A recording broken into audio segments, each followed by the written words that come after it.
നിങ്ങൾ യുകെയിൽ വാഹനം ഓടിക്കുന്നവരാണോ? ഈ ഇൻഫർമേഷൻ ഒരുപക്ഷെ നിങ്ങൾക്ക് അറിയാവുന്നതായിരിക്കാം. എങ്കിലും അറിയാത്തവർക്കായി ഞാനത് ഷെയർ ചെയ്യുന്നു. ഈ ഇടയ്ക്ക് നമ്മുടെ സുഹൃത്തിന് യുകെയിൽ വെച്ച് ചെറിയൊരു പണി കിട്ടി. അദ്ദേഹം ഡ്യൂട്ടി കഴിഞ്ഞ് തിരിച്ച് വാഹനം ഓടിച്ച് വരുന്നതിനിടയ്ക്ക് അദ്ദേഹത്തിനെ പോലീസ് സ്റ്റോപ്പ് ചെയ്ത് അദ്ദേഹത്തിനോട് എവിടെ പോയി വരുന്നു എന്ന് ചോദിച്ചപ്പോൾ അദ്ദേഹം വർക്ക് കഴിഞ്ഞ് വരുന്നു എന്ന് പറഞ്ഞു. അതിന് അദ്ദേഹത്തിന് കിട്ടിയ പെനാൽറ്റി 300 പൗണ്ട്. എന്തിനാണെന്നല്ലേ? അദ്ദേഹത്തിൻ്റെ ഇൻഷുറൻസിൽ ക്ലാസ് ഓഫ് യൂസ് പർപ്പസിൽ അദ്ദേഹം കമ്മ്യൂട്ടിംഗ് ആഡ് ചെയ്തിരുന്നില്ല. ആ ഒരു ഒറ്റ കാരണത്താൽ മാത്രം അദ്ദേഹത്തിന് 300 പൗണ്ട് ഫൈനും 6 പോയിന്റും ലഭിച്ചു. അവർ ഇതിനെ ഇൻഷുറൻസ് ഇല്ലാതെ വാഹനം ഓടിച്ചു എന്ന് തന്നെയാണ് കണക്കാക്കുന്നത്. അതിനുള്ള പെനാൽറ്റിയും കൊടുത്തു.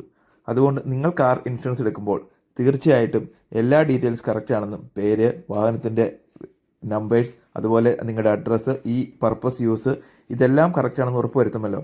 നിങ്ങൾക്ക് ഈ വീഡിയോ ഇഷ്ടപ്പെട്ടെങ്കിൽ ഇത് ഉപകാരപ്രദമായെങ്കിൽ നിങ്ങളുടെ ഫ്രണ്ട്സിനും ഷെയർ ചെയ്യുക. Thank you for watching.